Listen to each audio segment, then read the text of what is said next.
الحمد لله وكفى وسلام على عباده الذين اصطفى أما بعد فأعوذ بالله من الشيطان الرجيم بسم الله الرحمن الرحيم محترم صدر جلسہ، معزز سامعین کرام اور حضرات حضم صاحبان، آج میں آپ حضرات کے سامنے دینی مدارس کی اہمیت و افادیت پر گفتگو کی اجازت چاہتا ہوں۔ حضرات، دینی مدارس جو اس وقت آپ کے سامنے ہیں، دراصل یہ سب اسلام کے مضبوط قلعے ہیں، ادارے ارقم اور صفحہ کے چبوترے کی شاخیں ہیں، جن کے اصل بانی شہنشاہ کونین تاجدار مدینہ احمد مجتبی محمد مصطفیٰ صلی اللہ تعالی علیہ وسلم ہے۔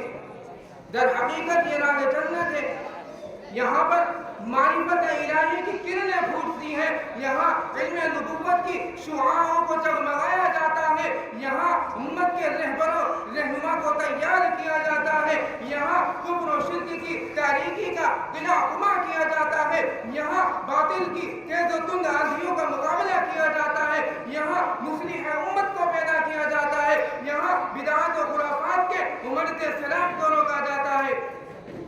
بہت ہی حیرت کن بات ہے کہ لوگ اس کے باوجود یہ شکایت کرتے ہیں کہ مدارس نے دنیا کو کیا دیا۔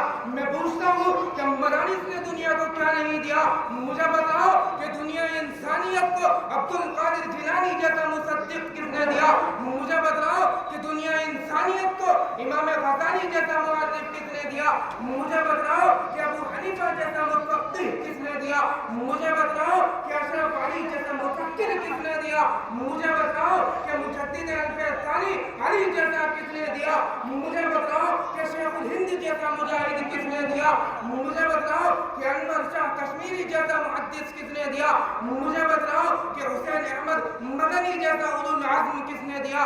مجھے بتاؤ کہ مفتی شفیع جیسا مفسر کس نے دیا؟ مجھے بتاؤ کہ قاری طیب جیسا مدبر کس نے دیا؟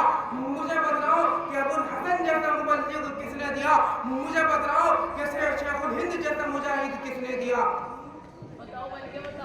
سامعین محترم، کیا عبادت حل من الشمس نہیں ہے کہ ان مراکز علم کے بطن سے سینکڑوں ایسی ہستیاں جنم لے رہی ہیں جن کا قلب و جگر اسلام کی عظمت سے معمور تھا، جن کی زندگی اعلاء کلمت اللہ کے لیے وقف تھی، جن کے اخلاق و کردار سارے عالم میں محبوب تھے، جن کی ساری فکر امت کی اصلاح میں مشغول تھی، جن کی نگاہیں شراب ایمانی سے مخمور تھیں۔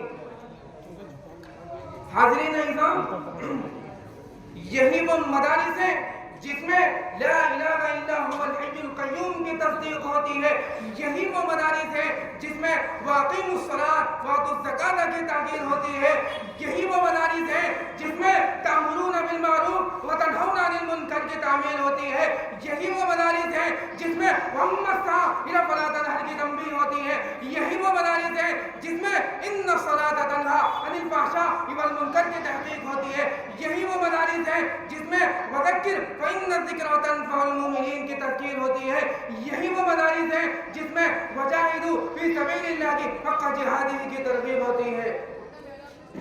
محترم حضرات، آج مغربی تہذیب کی گھنگور گھٹائیں دنیا پر چھا رہی ہیں، آج اسلامی شعائر و خصوصیات کو مٹایا جا رہا ہے، آج کس طرح دشمنان اسلام کی نگاہیں ہمارے مدارس و مساجد کی جانب اٹھی ہوئی ہیں، آج کس طرح ظلم و جور کی آندیاں لوگوں کو دہشت زدہ کر رہی ہیں، منکرین حدیث متحنین ائمہ کے دھوکے میں آ کر بھولے بھالے مسلمان گمراہ ہو رہے ہیں، آج کس طرح ٹیلی ویژن، جہیز اور بے پردگی جیسے ملعون فتنوں سے معاشرے کو برباد کیا جا رہا ہے۔ آج دنیا ایسے فتنوں کی آندھیوں میں امت محمدیہ کی لگام تھامنے، لشکر اسلام کی قیادت کرنے کے لیے، اسلام پر مر مٹنے کا جذبہ و شوق پیدا کرنے کے لیے عبد القادر جیلانی جیسا ایمانی جوش و حرارت پیدا کرنے والا، ظلم و تشدد جور و فتن کے خلاف عالم میں بغاوت بلند کر کے سرفروشانہ اور مجاہدانہ کارناموں سے ملک و ملت کو سربلند کرنے والے کی منتظر ہے۔ میرے دوستو، اس لیے مدارس کو مضبوط و مستحکم کرنے کی ضرورت ہے۔